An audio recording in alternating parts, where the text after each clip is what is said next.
I'm a recruiter. That's what I am. That's what I do. All right. And thanks everybody for tuning into the podcast. We'll see you next week. Today I'm joined by Miles Randle. He is a startup operator and talent leader who's helped companies like Fractal, FlipCX, and the New York Times. Miles built a career around helping founders turn ideas into teams and teams into businesses. For me, I don't know if it's flailing or if we're using it as a scapegoat. I think we're not getting good candidates because my AI tool isn't surfacing good candidates, or nobody understands how to actually do this work. It's really not that hard to find out what people are interested in. What that is from a first principles thinking is pattern disruption. Can you have pattern disruption as a recruiter, especially as we head to the AI slop? If your recruiting team is struggling to find the right people, your HR team is going to struggle to keep those people there, and it's just not a good look for the culture of the business.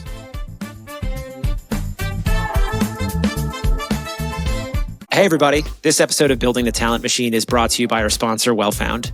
If you're a recruiter like me, you're probably always looking for a smarter, faster way to find startup-ready talent. Well, WellFound has you covered.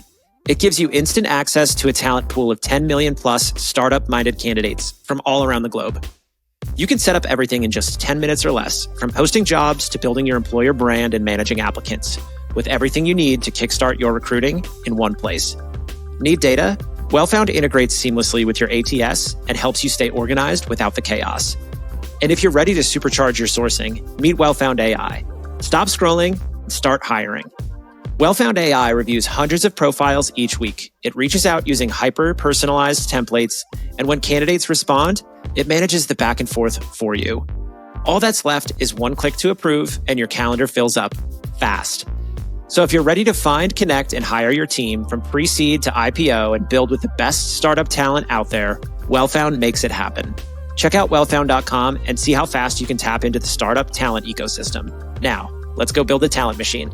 All right, what's up, everybody? Today I'm joined by Miles Randle. He is a startup operator and talent leader who's helped companies like Fractal, FlipCX, and the New York Times scale their teams and launch new ventures. He's been employee 2 at Fractal, and he's now advanced in his career where he's leading people in operations. He's done this for AI startups, well integrated into the startup software scene. He's the kind of guy that knows everybody.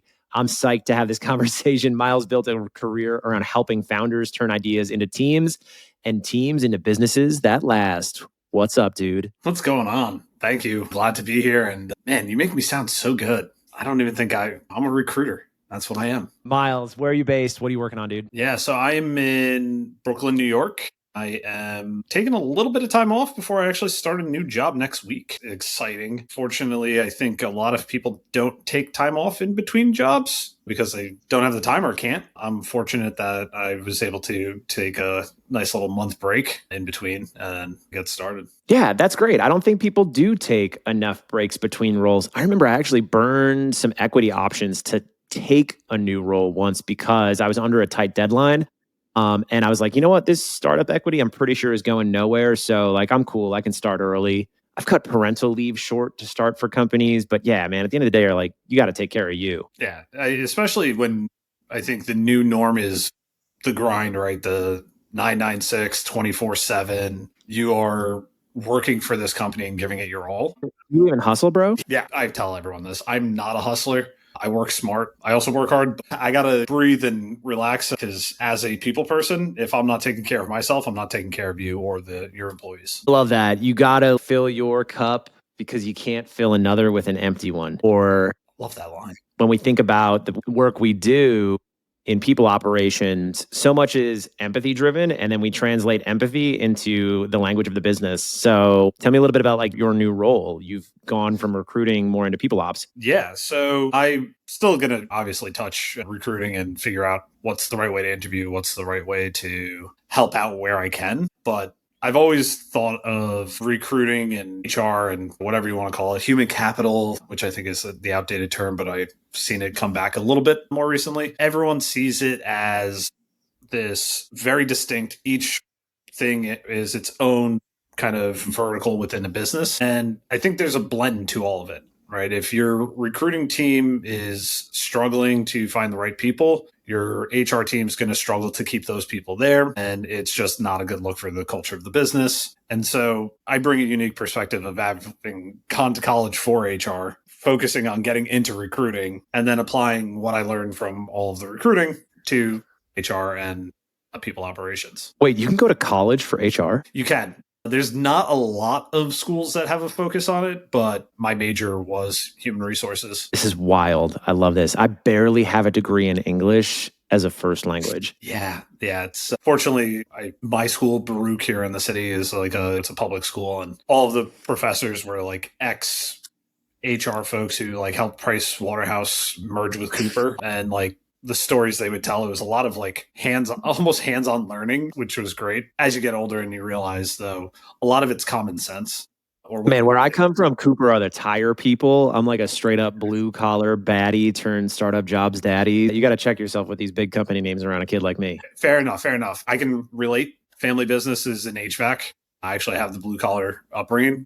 First one of my brothers to graduate from college, which is actually why I love the company I'm joining. Is it's AI for home services. Sick.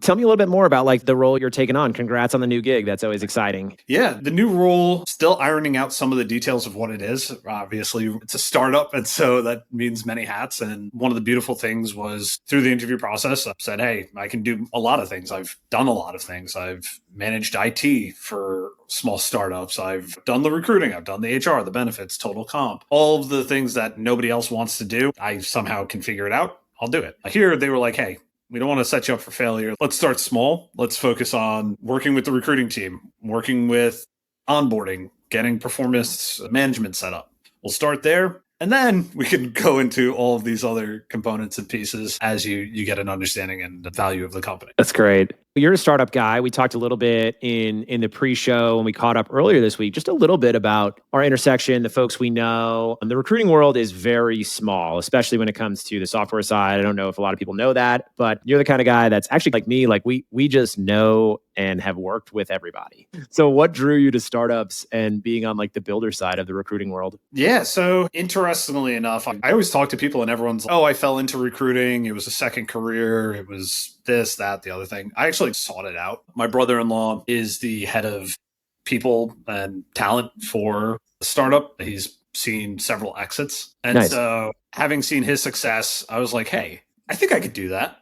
And so I joined an agency early on in my career that was being built from the ground up. So employee number one there, got to see the inner workings of getting something up and running and scaling. And then every other kind of role I've had, I've either been the first of that specific type of role or Fractal employee number two, where saw everything. And I think it's helped me, at least my personality and the way I operate, by being earlier on, I can help guide and build things. Now, that's not to say I can't go in and turn things around and get things on the right track.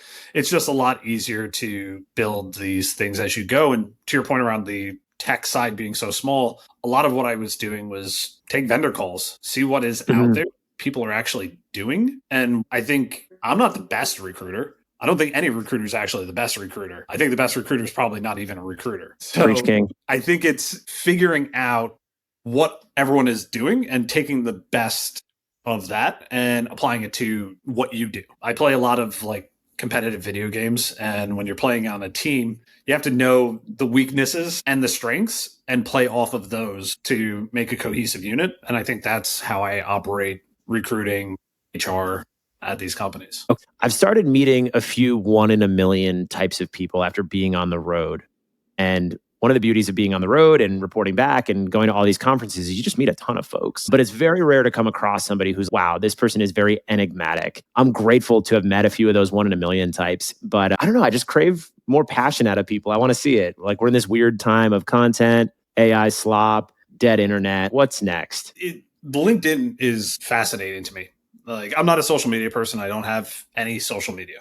If I wasn't in HR and recruiting, I probably wouldn't even have a LinkedIn. But here I am. I'm on LinkedIn. And it's fascinating to me that so many companies are so buttoned up with their messaging and how they showcase and portray themselves because that's what they think people want. But how you portray yourself is part of your culture. It's part of how you operate. Flip, the company I was at previous to the one I'm currently at, the name of the company is Flip. And so they did a lot of puns with Flip, yeah, and Flippin' Legends and all of those little things. It was like, that shows you how they operate day to day as well. And I think they toe the line a little bit. You said swagger. I think it's almost a confidence, but you don't want to be too overconfident because I think that's where you end up going over the line. Check yourself before you requisition yourself. There it is. That's exactly it. All right. So you're employee two at Fractal. The show is building the talent machine. What did recruiting look like when there were only two people? How'd you build it? Yeah. So it's interesting. And the first two employees were recruiters. It was myself and a gentleman by the name of Andrew Burke, who was the head of talent at Squarespace, who I reported to. Shout out to Andrew. Worked with him again, round two at a company called Candid. And then this was our third go about where it was, hey, we have the opportunity to build from the ground up. And not only were we building a company, which Fractal was a VC studio focused on launching vertical SaaS businesses. We had to go find the founders. We had to do the research as a business on the ideas we wanted to go do. So we had to hire researchers. And we then had to help them early days figure out how to actually go about hiring a team and building that. And even to this day, I've had several of those founders who are onto their Series B at this point call me and be like, hey, I need to hire a recruiter. What do I do? How do I do that? Because when you're hiring for yourself and you're doing it yourself, it's a very different world than hiring a recruiter, having them help you understand how to do it. And right, my views and their views might be different. And so they are trying to balance what they know and how they are to that. So year one of Fractal was crazy. First 6 months, we quite frankly were struggling to find founders. We got a few good ones. We had a small table of ideas. And then one day it just clicked and we started launching. I think we got to 10 companies a month. And so we had to build out an actual support team. We hired a person to focus on the recruiting for those businesses. And my role became more, how do I build the team internally? And how do I help these founders figure out what they actually want to work on?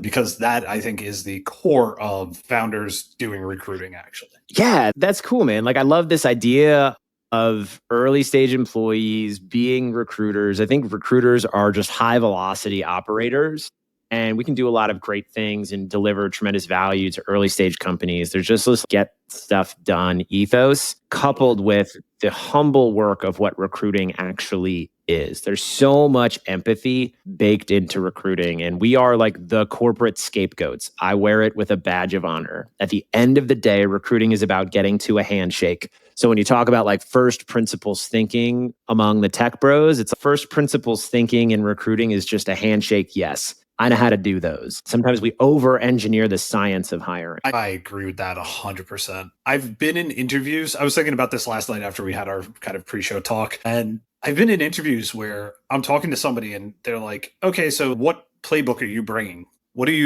did you do successful there that you're going to do successful here? And I think it's the wrong question because the company I was at was building X product. Your company is building Y product. You need a completely different set of skills to do it. So what worked for this isn't going to work for you. And far too often there's this science. And if I convert these numbers and these metrics, I should get this result. Sometimes people wake up and they're in a pissed off mood. They spilled coffee on their way to work. And now their boss is yelling at them because they were 5 minutes late because they were trying to clean themselves up. And my email lands in their inbox. Yep. Hey, you know what? I'll take that call. My messaging could have just been like, hey, I got a job. You want one? No science to that. I love it. I love it, dude. It's like good recruiters take advantage of timing. Great recruiters create serendipity. And I don't know, I'll give away one of my sourcing tips. Whenever I'm sourcing like software engineers, I'm always sourcing their manager or their director. I'll send them the same sequence. Hey, I'm hiring a software engineer.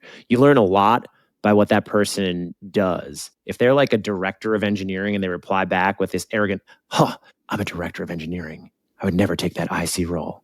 So that tells me that this guy's team is probably more recruitable. But also I've had the other side of this happen where they're like, oh, I'm super psyched. I would love to chat with you. We have an intro call. They're like, actually, we're going to go through layoffs. It's not public information yet, but I'd love to find a great place for me and 3 or 4 of my top employees. Boom. And I've had this happen time and time again. And I don't think I'm the best recruiter. I don't really identify as a technical recruiter. I just know how to reach people. Yeah, I think that's an interesting piece as well. The tech recruiter versus non-tech recruiter. I think if you're a good recruiter, you can recruit. I made my cash or whatever you want to call it in tech recruiting. That's where I started my career, and I've done a ton. But I've hired marketing, I've hired sales, I've hired office managers, I've hired everything in between that most people are a business recruiter or go to market recruiter would handle. I can do that as well. It's that exact thing. It's get in front of people, have the conversations. Like to piggyback off your tip, another good tip I have is sometimes you don't actually want to recruit somebody, but they're so good on paper or something and you're just curious. Yeah. What's the worst thing that happens? They don't respond. I've learned so much about AI when I was recruiting for, I forget what role it was, AI engineer, we'll just call it. Reached out to a bunch of people and was like, hey, new to the space. I don't really know what I should or shouldn't know. You seem like you know quite a bit. Can I pick your brain for 5 minutes, 10 minutes? Not trying to, and I also am like, I'm not trying to recruit you. If they come out of that call and they're like, hey, actually, I am interested in this, all the better. But the goal is to learn. And I think that is the piece that is one of my few distinctions between a good recruiter and a great recruiter is the curiosity of getting out in front of people. I think good recruiting also just comes down to, do you care? A lot of recruiters view recruiting and pipelining and sourcing as, I have a requisition. I need to go find 20 people so I can get 10 in front of a hiring manager to make sure my submits are allowing me to be compensated. It is boring.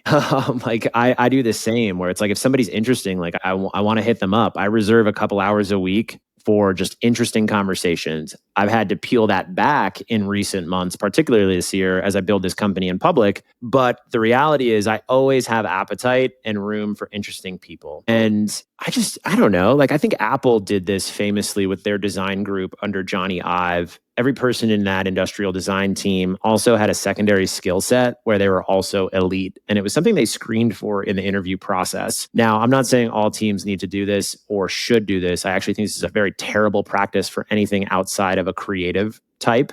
When we talk about industrial designers building addictive products that have shaped the way we interact with technology at a hardware perspective, that's the exception, not the rule. And I find it fascinating where if that's the basis point example of a weird way to hire, identifying elite performance, like what's the trickle down version of that? Like what is Miles really good at? I learned that you're a video game guy. If I'm going to hire you in the next 5 years, like I'm sending you a video game gift card or something like that.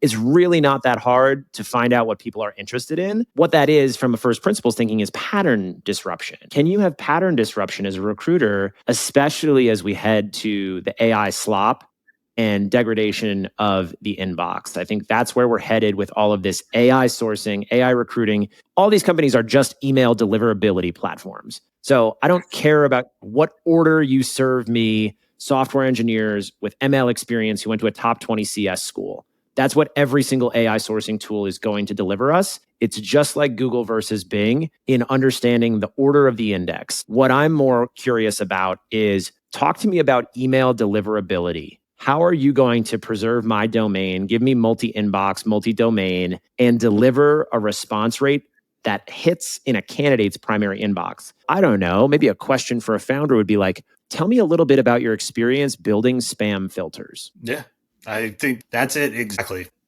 One of the questions I love asking people in any interview is, what was the last thing you were curious about? Man. Just basic question. And you get to see what excites people. You get to then go, okay, you're excited. Let's take me. Video games.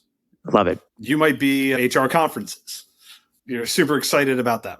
Cool. Now we have a common thing to talk about, and we can dig in and figure out what makes you tick, what actually excites you. And I think the thing with these platforms that you're hitting on is you can't tell me that. You can go and do all of the profile enrichment you want, but that's not going to tell me, oh, this person has a bunny rabbit. They're a cat person, right? That's only going to come from the actual human interaction. And here's the problem. So many people would say, Miles, that's bias. Who doesn't care about bias? Candidates. Candidates want bias. They want signal. I think when we look at recruiting likes to have this like data virtue signal and that we make decisions based on data. Candidates make decisions based on data, but they also tend to make their job decision a little bit more based on gut. You get to a certain point in your career where, the nominality of 10 to 15% comp is not directionally related to how that person feels about working there. We do this all the time with culture, with employee value propositions, with employer brand, with on-site interviews, with swag. The whole point is to deliver a brand experience. And brand is how somebody feels when they interact with you or your company or your product or service. I think the fatal flaw in the bias police around recruiting, when recruiting in HR likes to say, oh, we're going to eliminate bias or we're going to be data driven. That's cool. What is the governing system? The governing system is a rubric to interview questions. What determines the score in a rubric? Bias. Bias is not inherently good or bad. It just exists. And when you think about what matters to candidates, it's going to be that pattern disruptive human connection where it is something like, oh my God, you knew I was into video games. Boom, you got them on the hook. You've built some sort of rapport. This is just like sales 101. I think a lot of folks are quick to throw the bias flag as if it means something that it actually doesn't. I agree with you there. I think you also touched on it. Recruiting is sales. Sales is recruiting. A lot of overlap. And I think it took me a lot of time in my career to realize that. Because I used to be like, no, recruiting is not sales. Recruiting is different. Recruiting is better. We're better than salespeople, right? We're helping people. We're doing all these things. Realistically, I'm selling you a job. You're selling me on yourself. If we're both humans and all of these things add up and work out great, if not, I think a lot of more people need to learn how to say no and stop the ghosting. It does not hurt my feelings if you're like, hey, I'm not interested in this role. Quite frankly, I don't like you. Yeah. Fine with that. Don't ghost me. Because then I'm like, do I still have a chance? I might still have a chance. I'm a recruiter every day. Polite perseverance is, what I go for. Dude, I love that. It's funny you say that because I remember my first recruiting manager told me I would make it in this industry if I had thick skin and a bright smile. Recruiting sounds fun until you realize 99% of it is like rejecting people. And when it comes to respecting people when they do communicate with us, I think that's something recruiters fail to bring enough emotional awareness to in their outreach to candidates. If somebody says no or somebody says ghost, like just freaking leave them alone. I don't know, like Alex, whatever his name is from the Chainsmokers, like that DJ, he's doing LinkedIn content now because he has a VC firm. He shit posted recruiting and AI bots spamming him for a job a couple weeks back. So I just called him. He didn't answer. So I left him a voicemail and I just texted him. And I was like, hey man, saw your post. And he just replied back, hey, who is this? And then I told him who I was. He's like, please don't text me. And I just gave him a thumbs up emoji and it's sweet. We're not going to text Alex from the Chainsmokers anymore. That's exactly it. It's actually one of the signals I use in my actual interview, like when I interview for a job, is how responsive are the founders? How responsive are the people as we're going through this? If I see that you're not responding within 24 hours of me following up, that's a red flag, right? I think it goes both ways, right? What is it? Forget what the old adage is, but it's so many companies ghosted. Candidates are now ghosting. The companies are now feeling it. And it's just this vicious cycle. And let's all just communicate. At the end of it, it's communication. What's the biggest hiring lesson you've learned working with AI teams and startups and working with some of these folks you've mentioned today? Yeah.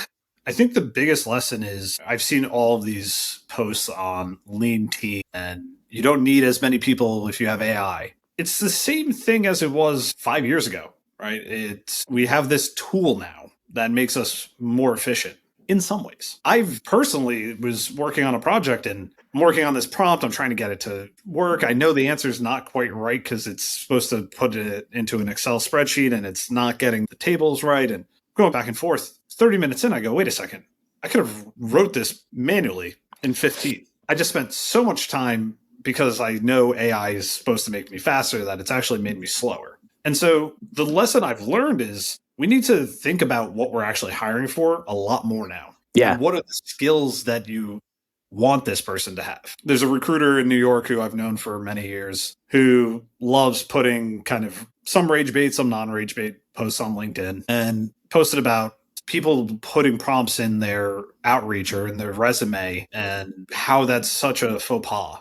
And my response to that was, why? Actually, I'd love to see what prompt you're using for these things. Do you understand how to actually use the tool to do your job well?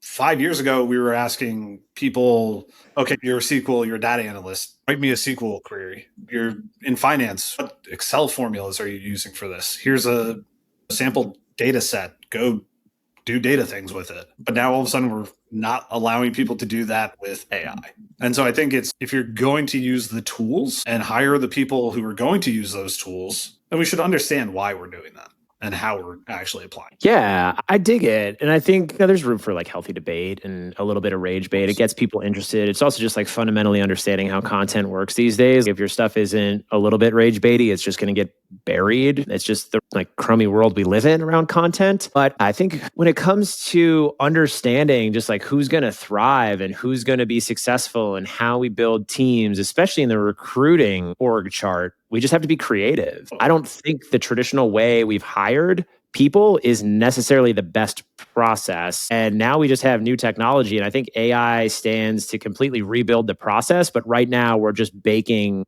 AI into the existing process and it's flailing. Yeah, I think for me, I don't know if it's flailing or if we're using it as a scapegoat. I think we go, oh, we're not getting good candidates because my AI tool isn't surfacing good candidates, or nobody understands how to actually do this work. They're all using AI and the AI doesn't understand our business. When that's an interview problem. That's a sourcing problem. There's so many things that and this is my hot take. I don't think AI is going to replace recruiting within the next 5-10 years. No, it's too big. It's like hiring. That's like saying air. Like AI is going to replace air. Like what? Yeah, do you know how many like different industries hire people? Let's go back to the handshakes. There's a lot of handshakes. We need people who understand people, and that's what I think it comes down to. Is I was asked, hey, do you know anyone for X role? And I obviously do my quick LinkedIn like connection search. Interestingly enough, I had nobody. So what do? I don't go to my AI tool and go, find me this. I go, Steve, do you know anyone who does this role that I can talk to? And you can pay them. You can pay them. I was going to hire a recruiter at a tech newsletter I was working at. I was a team of one, people ops team of one. We ran a super lean company, bootstrap. We had to. And I was like, I need to hire some sales folks. What's the easiest way to do that? I'm going to ask for intros. I know people who have worked in this industry. I want to compensate them. What's the easiest way to do that? $10K for an intro. I'll run the full process. You get me a candidate we hire, I'll give you $10K. Like literally, that's how we'll do it. I don't need you to recruit the process. No one got $10K. I got somebody close. The candidate wound up declining the offer. But I had one recruiter friend. I've got hundreds of recruiter friends that hustled. They sent 20 outreach messages. They recruited top of funnel. And the handoff line was defined as a CC on an email. So they literally only had to do top of funnel. Man, we were so close. But I just think like the creativity around how you compensate people around recruiting is always going to wax and wane. It's not always going to be 20 to 30% bill rate. There's always a time and place for those elite technical recruiters that can run their own 30% recruiting agency. Like, God bless them. That's awesome. That's a great business model. But there's so many other ways to hire. I don't necessarily think Uber for recruiting is it, because I think strict contingent is going to go by the wayside, where if you are an early stage startup and you're just looking to get as many folks into the funnel, like contingency, non-exclusive really is just how fast can you ship a bunch of CVs so that your name is tied to the CV in a database. So there's a lot of different things to consider when it comes to getting creative around building recruiting teams. But those are just a couple examples that come to mind for me. Yeah, I think to your point around like that CV dump, like that was actually one of the questions I asked this founder today. He was, I need to hire a recruiter, Series B, we're hiring. I need somebody in a seat. And I said, do you? How many people are you actually trying to hire? Is this a one-time like, cool, I just raised funds, we're going to hit this little growth spurt and then be done? Hire somebody on contract. Don't hire a full-time person and then lay them off in 6 months. Oh, it's actually this many in this org and this many in this org and this many in this org. And that's in the next 3 months. And then in 6 months, we're doing this and this. I go, okay, that's a mid-level recruiter. You don't need somebody super senior. You don't need a me. You don't need anything crazy. They'll do the job. It's okay. We also have to do this and this. I go, okay, now you're talking about a senior recruiter. I'm like, you move the bar each time and things wax and wane. And I go, what's the actual pain point you're solving for right now? And he's like, we're trying to ship. We need more people. And I'm like, okay, how many people? He's like, I need one more person. I'm like, okay, so you don't actually need a recruiter. What you need is 15 minutes and a good sourcing tool to give you top of funnel. And he's like, yeah, okay, who do you know? Give him a name. And he's like, great, I'm going to start there. Yeah, that's what I would do. And this is where top of funnel metrics are going to evolve. So there's a dynamic at play where historically a good recruiting team will reverse engineer those pass through rates to have some sort of benchmark understanding of how many folks do we need to reach from outreach messages to get into recruiter screens to get to the pass through rate we need at the hiring manager level. Any good recruiter can just give you a ballpark guess as to what those numbers are if you've done this long enough. Where AI is going to inject more efficiency is that top of funnel. So we're going to have more alignment at the top of funnel. But the problem is we are in an employer's market. We have to do two things. We have to change a hiring manager's entire work history of hiring, and we have to in a market that has a lot of folks. So how many times have you heard a hiring manager say something like, I want to see who else is out there? That's annoying. But the reality is there's a lot of other people out there. So recruiting partners are going to have to say, hey, we're not going to serve up 10 at the top of funnel because that's going to waste too much of your time, which is more valuable shipping code. We're going to have 5 great candidates that are well aligned. Here's how we know they're well aligned. You're going to pick from those 5 who's going to go through the funnel, and we're going to manage OpEx in a more discernible way. Totally. Couldn't agree more. It was this whole conversation's reminding me at Squarespace, we had what do we call it? Quality candidate ratio, QCR. So did the person the recruiter talk to, were they qualified for the role? And so your focus quality, obviously we're doing this at scale and volume. Squarespace was pretty big. We had a ratio. Like we knew 1 in 13 people that the recruiter spoke to should have an offer. And then it's along the way that pass through rate, all these numbers. And we had hiring managers who always were like, this person was good. They were good, but is there somebody better out there? Can we get the guy who wrote Python to do this entry level data analyst role? And one piece of advice I've given a lot of recruiters is the answer to who the best candidate is always going to be N+1. Yeah. It's always going to be somebody better. Exactly. And that's why recruiting fixes everything in the same way sales fixes everything. Hot take. People analytics. People analytics runs dashboards of trailing indicators on the most unpredictable subjects in the world, human beings. So like the biggest oxymoron is predictive people analytics. You don't need better analytics. You don't need better engagement or onboarding. You just need better hiring. And if you hire better leaders, they will help identify that N+1. There is always somebody better than you out there. So I couldn't agree more. I think when I speak to folks about metrics, I, for one, am not a big fan of metrics because I think you always end up incentivizing the wrong thing. But people love metrics. It's something easy to read. It's something easy to follow and tell a story with. And so my question to them is, what story are you trying to tell? What do you actually want from this? Sure, top of funnel, spoke to 30,000 people last week. Doesn't mean anything. Nobody's ever hired. Yeah.